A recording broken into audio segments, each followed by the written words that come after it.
Hola, hola, ¿qué tal? ¿Cómo estás? Bienvenido a un nuevo repaso de la lección de Escuela Sabática de Jóvenes. En nuestro espacio joven. Muy bien, y hoy estamos con Darío. La semana pasada se nos pasó de presentarlo a Darío, estuvo con nosotros acompañándonos, no, qué flojo, ¿no? Flojo, flojísimo.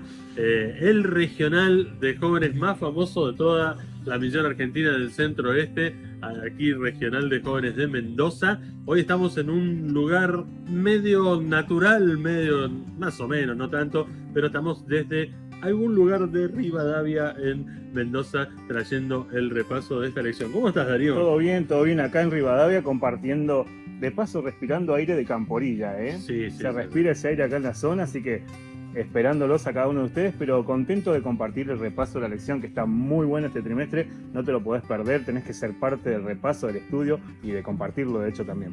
Y en la lección habla acerca de algo que por ahí siempre está la controversia. Está bien estar en la política, meterse en política. Alguien dice que el cristiano y la política son como el agua y el aceite, que no deberían mezclarse. Otros dicen, no, estaría bien que alguien esté en la política como para también defender los derechos. Bueno, la lección de esta semana habla justamente de esperanzas políticas frustradas. Exactamente. Ese es el título de la lección. Y comienza siempre haciendo un repaso. La semana pasada hablábamos de este personaje, por un lado que trajo indulgencia y perdón de persecución, pero por otro lado que produciendo un terrible desastre dentro de la iglesia, que es el emperador Constantino, ¿no? Constantino se involucró mucho con la iglesia, pero la iglesia también se involucró en la época de Constantino muchísimo en la política. Empezó a mezclarse y a hacerse esa unión entre Estado e iglesia. Constantino aprobó leyes a favor de la iglesia, Constantino le daba dinero a la iglesia, pero como decíamos el otro día, nada es gratis en esta vida y por cada una de esas cosas que Constantino te daba, Constantino pedía alguna otra cosa, ¿no? Entonces comienza ese trabajo y comienzan los obispos, los principales de la iglesia a comer con el emperador, como si hoy fueras a comer con el presidente, una cosa así, ¿no?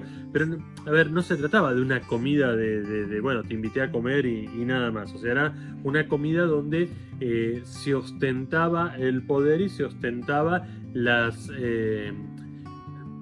no sé si decir preferencias, pero sí esa involucrarse, comenzar a mezclarse a tal punto de formar casi parte del gobierno de Constantino, ¿no? Exactamente, y que trajo como resultado algo totalmente contrario a la esencia de la iglesia formada por Cristo, que tenía que ver con esto de mostrar realmente la imagen de Cristo, pero el involucrarse o negociar de alguna manera los principios con el poder político llevaron a mostrar una iglesia totalmente pagana, ¿sí? Tirana de paso también bajo el gobierno que empezó a generar y bajo el manto del cristianismo, peor todavía, claro, ¿no? Se usaban por ahí el nombre de Cristo para presentarse, pero detrás de todo eso había otro movimiento totalmente contrario, opuesto al movimiento de Cristo.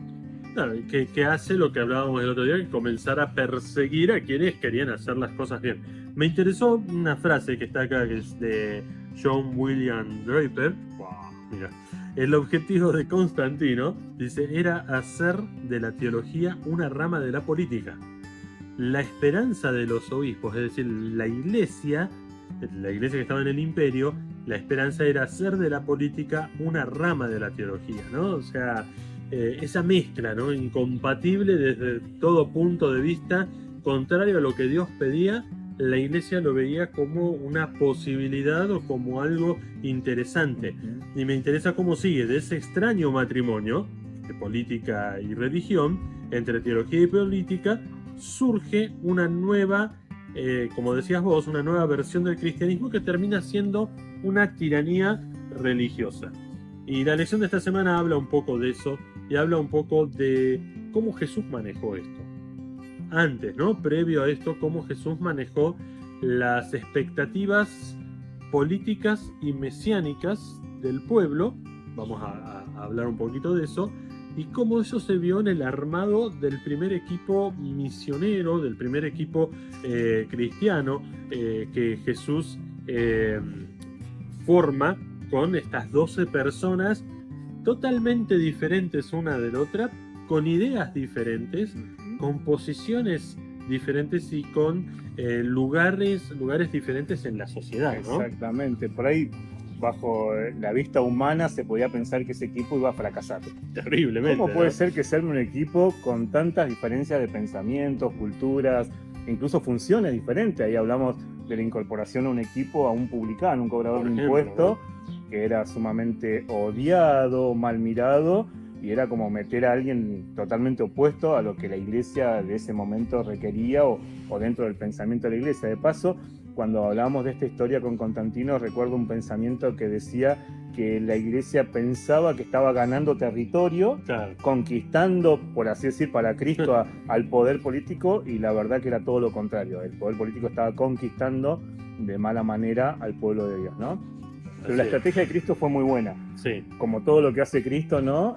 Siempre es exitoso y está bueno, aunque humanamente por ahí no veamos las razones buenas para decir esto va a funcionar, pero ese equipo dio éxito, ese Sí. equipo funcionó, de hecho. Fíjate que las diferencias, ¿no? Que en ese equipo había, por ejemplo, muchos que eran pescadores y que eran algunos de ellos, como Pedro, nacionalistas, ¿no? O sea, bien, se lo podría llamar hoy eso, bien patriota, ¿no? Nacionalista a tal punto que estaba dispuesto a tomar la espada en primer lugar.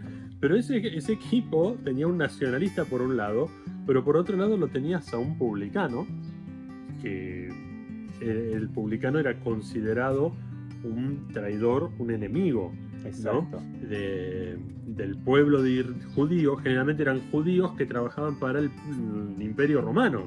Es decir, es como que yo, a ver, pongámoslo de fuéramos esclavos de alguna nación, no vamos a decir cuál, pero trabajáramos para esa nación y le cobráramos los impuestos a nuestros propios compatriotas, y no solo eso, sino que le cobráramos de más, porque eso era lo que hacía el publicano. Exactamente. O sea, no sé si podemos relacionarlo y hermanarlo con alguna de las cosas que suceden hoy en día, pero Jesús tenía un desafío, ¿no?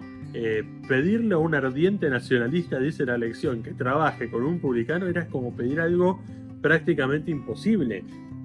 Pero tuvo éxito, ¿no? O sea, el éxito estuvo en que Jesús no se detuvo en los pensamientos políticos ni permitió que los pensamientos políticos afloraran y fueran lo más importante, sino que lo más importante era lo que Jesús había venido a hacer.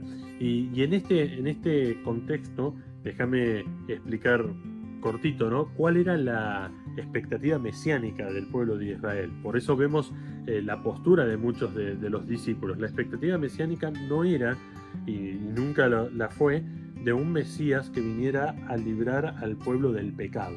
Exactamente. No era la parte espiritual, era un Mesías que viniera, un guerrero que viniera a liberarlos de la opresión de los romanos. Entonces, cuando vieron a Jesús, los mismos discípulos, hacer milagros, sanar gente, resucitar muertos, dijeron, esta es la nuestra, este tiene que ser rey, ¿no? Este es el que tiene que gobernar. O sea, incluso la lección dice que muchos se acercaron porque tenían esa expectativa, querían ver a Jesús como rey y querían que Jesús los liderara. Yo imagino que ellos suponían, vamos a una guerra, nos matan a uno, Jesús lo resucita. O sea, tenemos un ejército invencible porque Jesús lo sanaría, lo resucitaría, y esa era la expectativa. Un Mesías, un gobernador, un soldado, un general, un guerrero que destruyera a todos los enemigos de Israel y posicionara a Israel nuevamente hacia arriba. Esa era la expectativa que todavía en algunos lugares de Israel todavía se sigue teniendo. Exactamente, ¿no? Y ese pensamiento politizado, como por así decirlo, llevaba a que los discípulos, incluso seguidores de Cristo, no se apartaran de esos pensamientos, de ese liderazgo terrenal que esperaban. Incluso la lección habla también de esa lucha interna de buscar la posición, de buscar quién estaba primero, quién iba a ocupar puestos cuando Jesús marcara ese reinado, ¿no? No se logró entender en su momento esta misión de Cristo basado en un reino que no estaba en esta tierra. Claro. Y la lucha era terrenal porque no abandonaban ese pensamiento humano introducido de alguna manera también en la iglesia, de ese liderazgo que actualmente también se puede ver reflejado, ¿no? en las iglesias, esto de los puestos y esas controversias que se generan por ahí en torno de liderazgos, ¿no? Elena de Guay habla y dice que generalmente las conversaciones cuando ellos iban en los caminos cuando iban transitando era justamente esta, ¿no? ¿Quién iba a ser el mayor cuando Jesús pusiera su reino? A tal punto que incluso 2 de ellos le pidieron a su mamá que viniera a interceder y que les dijera: Jesús, cuando vengas en tu reino, haz que mis hijos se sienten uno a la derecha, otro a la izquierda, como principales de ese imperio, de ese reino que está comenzando. Hay una cita en la lección que dice: en lugar de subir a un trono, Jesús subió a una cruz. Está bueno esto, ¿no? Yo quiero que vos que nos estás mirando lo puedas entender. En lugar de subir a un trono, Jesús subió a una cruz. En lugar de un cetro, llevó un madero. Llevó una corona de espinas en lugar de una corona de oro. Aunque la gente esperaba que los liberara de los grilletes de la opresión religiosa, Jesús tenía en mente un objetivo mayor, mucho mayor. Él no trabaja según nuestras ambiciones. Qué importante eso, ¿no? Él no trabaja por lo que yo quiero, por lo que yo ambiciono, por nuestros principios, por nuestros plazos. Por eso debemos estar agradecidos, porque Él ve y va mucho más allá de lo que nosotros percibimos. A veces, porque está bueno entender esta parte de cómo veían los discípulos, pero a veces nosotros todavía seguimos viendo a Jesús de alguna manera como aquel que cumple nuestros deseos. Es como, salvando las grandes distancias, y casi es una aberración, pero es como cuando vemos por ahí la lámpara de Aladín, ¿no? Aladín pedía 3 deseos a un genio que estaba encerrado, que había sido liberado, y al ser liberado tenía la obligación moral de cumplir con la persona que lo había liberado, darle tres deseos y cumplirle esos 3 deseos. A veces, en el cristianismo, nosotros tomamos a Jesús como si fuera ese genio. Y como que le pedimos, pero le pedimos cosas que son lo que nosotros ambicionamos, lo que nosotros queremos: mejor trabajo, más plata, un auto nuevo, una casa. Que no está mal como hijo de Dios querer prosperar y ser más próspero, pero a veces solo nos limitamos a tener a Jesús como el proveedor de nuestras ambiciones. Exactamente, ¿no? Y pensar en esto, que desde el ejemplo, de hecho, que Cristo mismo dejó en esto de las ideas, de las formas de trabajar, de la misión en sí, la esencia que traía Cristo fue el ejemplo de ello. Me gusta pensar en que Cristo respetó las decisiones de cada uno, ¿sí? Muchos, como Judas, que presenta acá la lección también, pudo escuchar estas ideas de Cristo, las formas de Cristo, pero siguió abrazando sus ideas políticas, ¿no? Sus formas, su cultura, o las formas que él creía que las cosas se tenían que dar, ¿no? Y en la lección hay una partecita que me gustó mucho que dice: Jesús guía y convence, pero no obliga, ¿sí?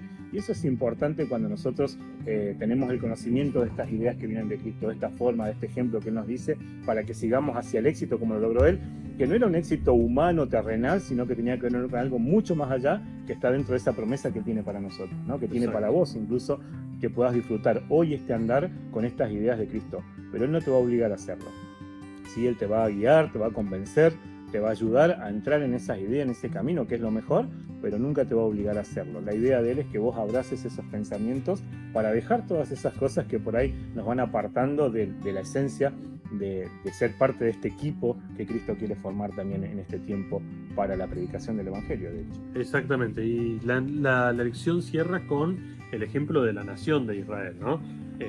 Cómo esta nación crucifica a Jesús, y lo dice así textual, ¿no? Rechazó y crucificó al Señor de Gloria, porque en su mundanalidad, es decir, en esto de creer y seguir teniendo estos conceptos políticos, estos conceptos de la expectativa mesiánica, orgullo, en su intolerancia, no comprendieron las escrituras que predecían ya la venida de Jesús, y estaban demasiados absortos en otros temas, en lugar de comprender lo que la escritura estaba diciendo. Tal vez ya cerrando esto y dejándolo en tu corazón, un poco como decía Darío, ¿dónde están nuestros pensamientos? ¿Qué es lo que nos mantiene absortos? ¿Estamos absortos en lo que nosotros pensábamos, en lo que nosotros creemos, o estamos absortos en lo que Dios nos dice en su palabra?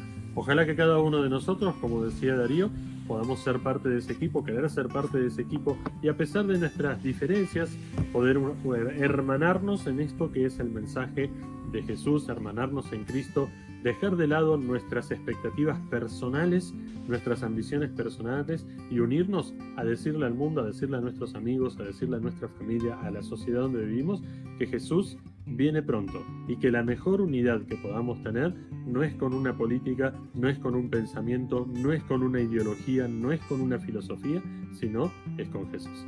Nos vemos pronto, la próxima semana, en un nuevo repaso de la lección de Escuela Sabática de Jóvenes. En nuestro espacio joven.